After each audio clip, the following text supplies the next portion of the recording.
Imagi Chakhumna khurumjari. Mama, kaya enjang no? Tharoi Thongba. Oh. Tharoi Yam pamda. Tharoi je Rajdi da phangba tharoi ne Manipur tharoi ne yam hen mane haobne se ko. Haobna bari thong no mana maron pang Manipur ko ko so loi thai mi thubi mana adagi sije manam nusiba pulai manbi loina thae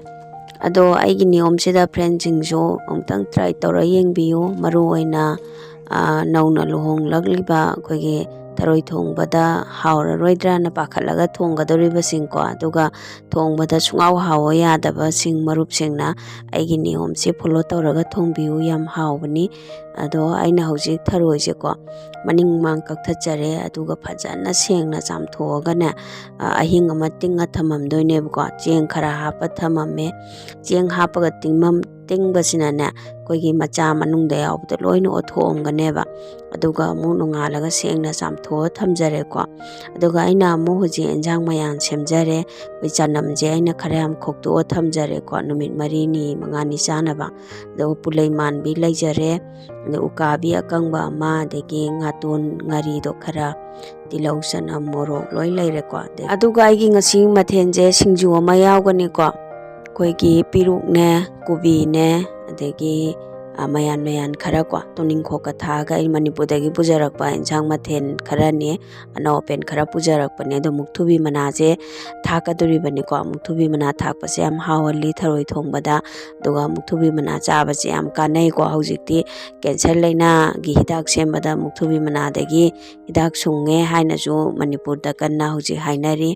aduga aina hoji alu je khara ga aduga tharoi jega ko hapchenjare isingje amna marep thumna hapiganu ko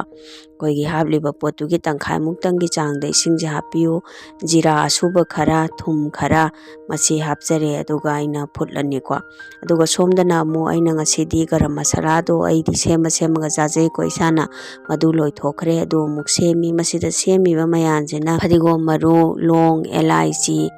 gun maru jira ko jira ga phadigom maru gana khara marang ka halle masi jingje hapaga ai grinder da takhai jare ko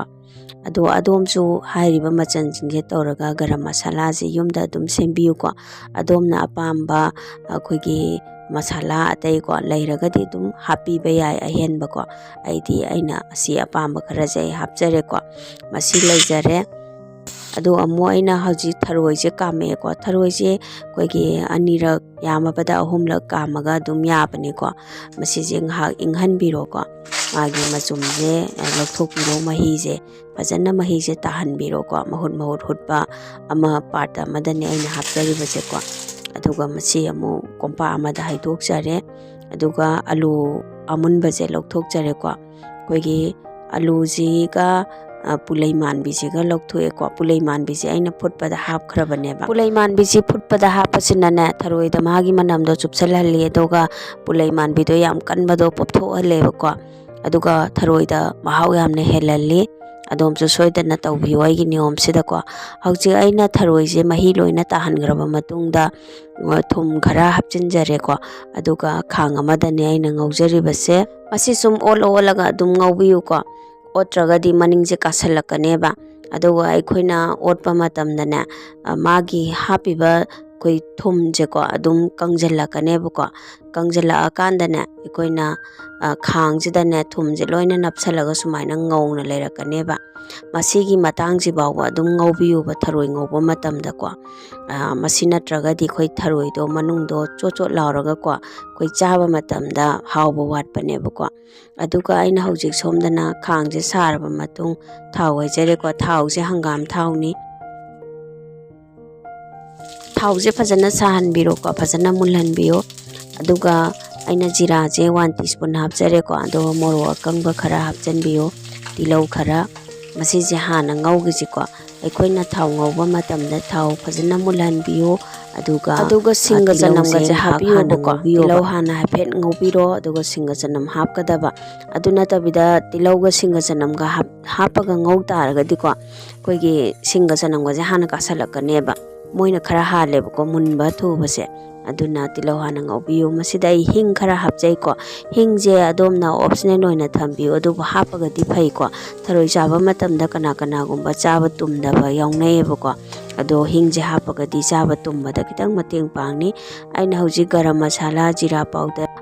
padigom maru asuba ado moro asuba khara hapchinjare de ukabi ayaiba khara ado ngaton ngari khara hapjare ko aina le happy basing ji ki mahutta adomna apamba nga makhala dum happy ko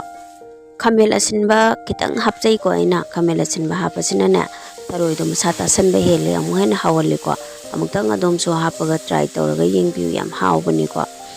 masi nga tang ngausi khamel asinba se aduga mu koi tharoi je hapchela ji ko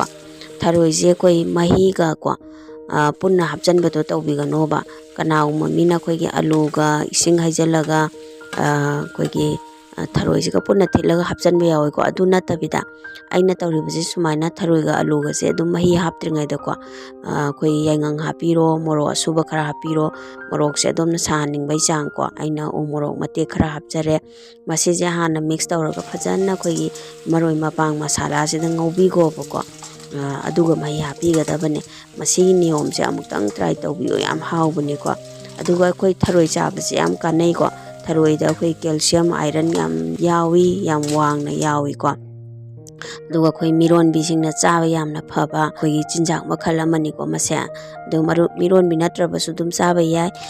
apamba sing loi chabi ba yai ko yam kanaba pone ado masi aina namgadaba chang haibati koina thakning ba chang do mahi do hapjan biro ko aduga phajana mix toksan biro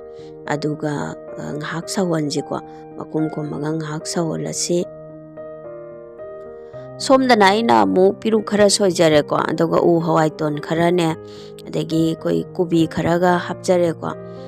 mayan koi hawai sangbi ka hapaga ne singju suba jam hawe ko adei toning ko khara ma aina tha ni ko adom su singju je yam haobne yam toin chaw isa ju yam kana ko vitamin gai loina mana masing de lairabane ba